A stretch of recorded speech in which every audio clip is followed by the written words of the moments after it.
Assalamualaikum warahmatullahi wabarakatuh. Perkenalkan, nama saya Sulaiman dari kelas PJKRD NIM 19310411167.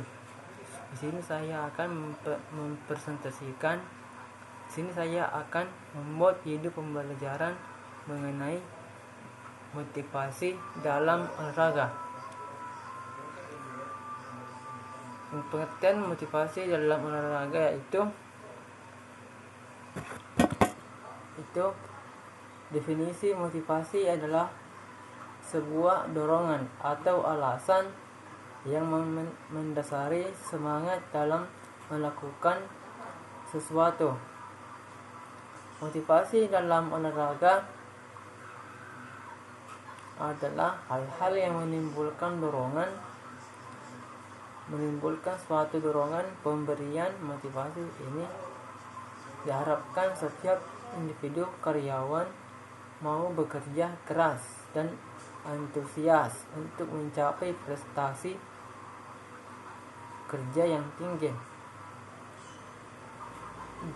Di dalam buku Toha mengatakan bahwa perilaku manusia itu hakikatnya adalah berorientasi pada tujuan. Dengan kata lain, bahwa perilaku seseorang itu pada umumnya dirangsang oleh keinginan untuk mencapai beberapa tujuan. Motivasi kadang-kadang istilah ini dipakai silih berganti dengan istilah-istilah lainnya, seperti misalnya kebutuhan, keinginan, dorongan, semangat, atau impuls. Teori motivasi menurut Robin yang mengatakan bahwa suatu proses yang menghasilkan suatu intensitas, arah, dan ketentuan individu dalam usaha untuk mencapai suatu tujuan. Motivasi adalah konsep yang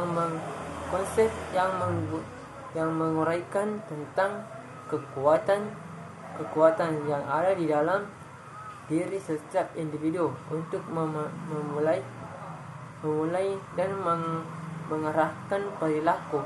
Konsep ini digunakan untuk menjelaskan pendalaman perbedaan dalam intensitas perilaku, di mana perilaku yang bersemangat adalah hasil dari tingkat motivasi yang kuat. Selain itu, konsep motivasi digunakan untuk menunjukkan arah perilaku, kemudian menurut Nimran mengidentifikasikan motivasi adalah diarahkan kepada pencapaian hasil-hasil tertentu. Hasil-hasil yang dimaksud bisa berupa produktivitas, kehadiran, atau perilaku kerja kreatifnya. Sedangkan menurut Adair, motivasi adalah apa yang sedang membuat orang melakukan sesuatu, tetapi arti yang lebih penting dari kata ini adalah bahwa motivasi adalah ada yang membuat orang benar-benar berusaha dan mengeluarkan energi demi apa yang mereka inginkan dilakukan. Definisi yang sederhana dari kata motivasi mungkin membuat orang mengerjakan apa yang harus dikerjakan dengan rela dan baik.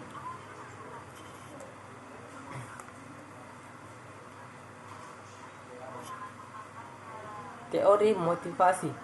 Ada beberapa teori motivasi yang cukup menarik untuk dibicarakan, yakni teori hedonisme, teori naluri, teori kebudayaan, dan teori kebutuhan. 1. Teori hedonisme.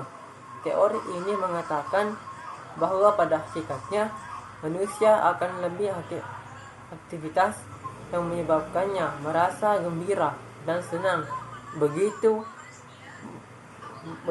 pula dalam olahraga. Orang hanya akan memilih aktivitas yang menarik dan menguntungkan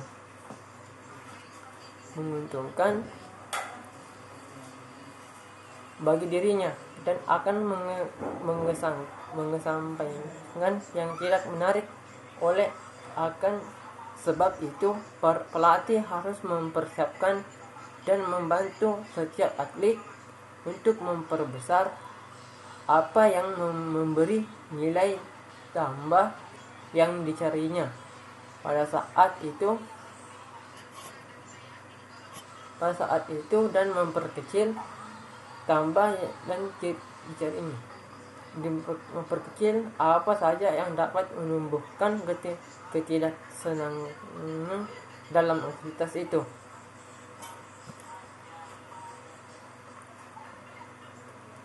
Teori naluri. Teori ini menghubungkan kelakuan manusia dengan macam-macam naluri, seperti naluri mempertahankan diri, mengembangkan jenis kebiasaan. Untuk itu, guru, pelatih, dan pembina dalam proses belajar atau latihan perlu memperhatikan naluri individu dan mendeteksi naluri yang dominan dan tidak yang dominan setiap individu. 3. Teori kebudayaan. Teori ini menghubungkan tingkah laku manusia berdasarkan pola kebudayaan tempat ia bertolak dan teori ini, maka para pelatih dan pembina perlu mengetahui latar belakang kehidupan dan kebudayaan setiap atlet agar setiap olahraga yang dilaksanakan tidak dirasakan baru atau asing, melainkan sebagai bagian hidup dan pola kebudayaannya. Teori kebutuhan. Teori ini beranggapan bahwa tingkah laku manusia pada hakikatnya bertujuan memenuhi kebutuhannya. Sehubung dengan pertandingan ini, maka pelatih atau pembina hakikatnya hendaknya dapat mendeteksi kebutuhan yang dominan setiap individu. Fungsi motivasi dalam olahraga mempunyai 2 fungsi, yaitu fungsi intrinsik dan ekstrinsik. Motivasi intrinsik. Motivasi intrinsik sangat menentukan atlet dalam memutuskan dirinya untuk terus berpartisipasi dalam olahraga, dalam memutuskan dirinya dalam olahraga yang digelutinya. Bagi atlet yang memiliki motivasi intrinsik adalah mereka yang melakukan motivasi aktivitas olahraga tersebut dengan sukarela, perasaan senang dan merasa puas. dengan olahraga yang digelutinya. Untuk mendukung pernyataan tersebut, para ahli seperti Leper dalam Flegret menjelaskan bahwa motivasi intrinsik mengacu pada menggerakkan sesuatu untuk kepuasan sendiri berkaitan dengan merasa terlibatnya dalam kegiatan tersebut. Motivasi intrinsik merujuk pada kegiatan yang dilakukan dengan penuh rasa senang dan kepuasan. Seseorang akan termotivasi secara intrinsik untuk terlibat dalam sebuah aktivitas ketika mereka merasa nyaman dan ingin kompeten. Hal yang sama juga dijelaskan oleh Fleren dan Rausser bahwa motivasi intrinsik memiliki keterkaitan dengan perasaan nyaman serta senang dalam olahraga yang merupakan faktor penting daripada performa olahraga.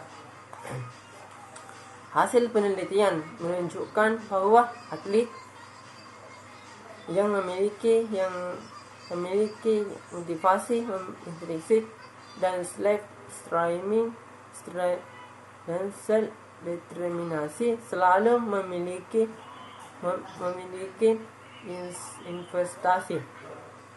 investasi usaha yang lebih luas. Menjelaskan atlet memiliki konsentrasi yang tinggi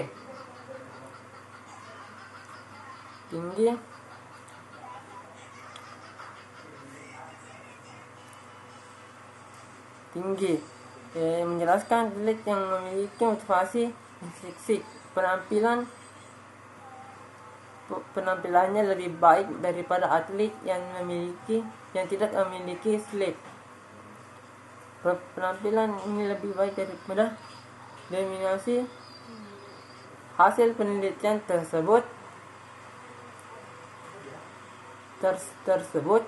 menunjukkan bahwa atlet yang memiliki inovasi intrinsik dan self-determinasi cenderung memiliki usaha yang baik.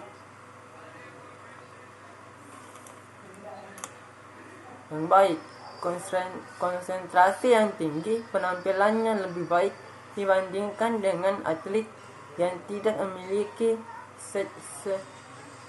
self-determinate.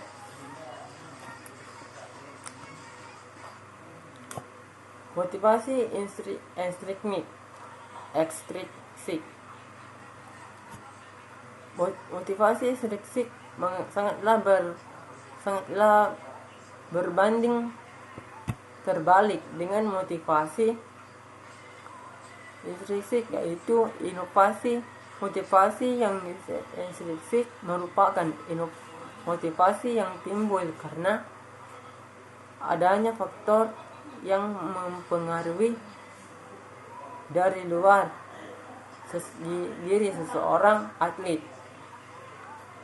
berpartisipasi dalam aktivitas olahraga tidak dilandasi dengan kesenangan berpartisipasi dalam aktivitas dan kepuasan, melainkan kekonsentrasian atlet dalam aktivitas tersebut. Karena adanya keinginan untuk memperoleh sesuatu seperti bonus atau karena adanya tekanan semakin berat besar motivasi ekstrinsik yang dimiliki oleh seorang atlet, maka semakin melemah kualitas motivasi intrinsik bagi atlet. Kerap terjadi antara atlet dan pengurus sehingga merusak komitmen atlet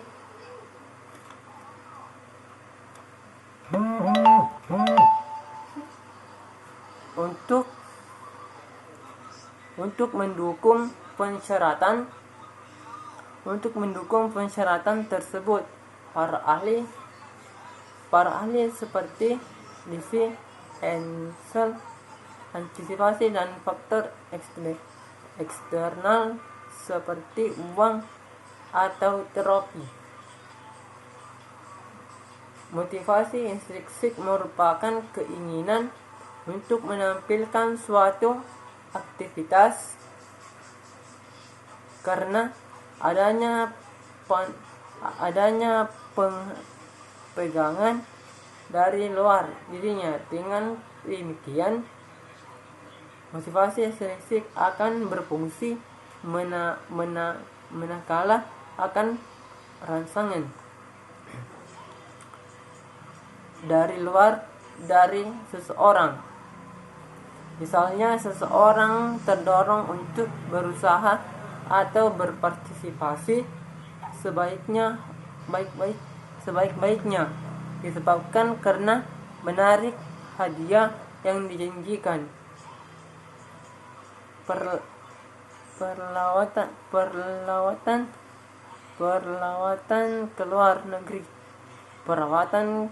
ke luar negeri akan diupaya orang.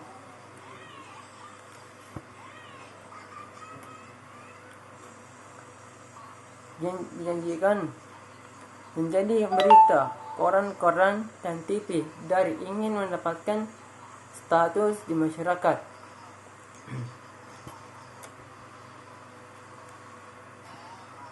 Umpan balik untuk meningkatkan motivasi. Umpan balik dalam proses latihan mengurangi peranan penting untuk meningkatkan kemampuan atlet. Umpan balik baik diartikan sebagai informasi yang diterima oleh siswa mengenai performanya. Menurut Sudarjo, umpan balik yaitu sebagai informasi mengenai sebuah respon yang digunakan untuk memperbaiki respon berikutnya. Pendapat tersebut memiliki makna bahwa umpan balik itu memberikan reaksi daripada yang telah dilakukan oleh atlet yang kemudian dijadikan acuan untuk memperbaiki diri dari lebih baik. Dengan adanya umpan balik dalam proses latihan, atlet menjadi lebih semangat dan bergairah untuk berlatih. Karena atlet dapat mengetahui hasil dari latihannya sehingga dapat dikatakan sebagai lebih baiknya. Terkait dengan masalah tersebut, Agung mengatakan bahwa melalui prinsip baikan diupayakan dan dipastikan atlet akan sungguh-sungguh menerima materi yang disampaikan dan memperoleh hasil yang baik. dan tidak diperoleh hasil untuk baik lagi karena hasil terbaik. Sekian yang saya sampaikan. Wassalamualaikum warahmatullahi wabarakatuh.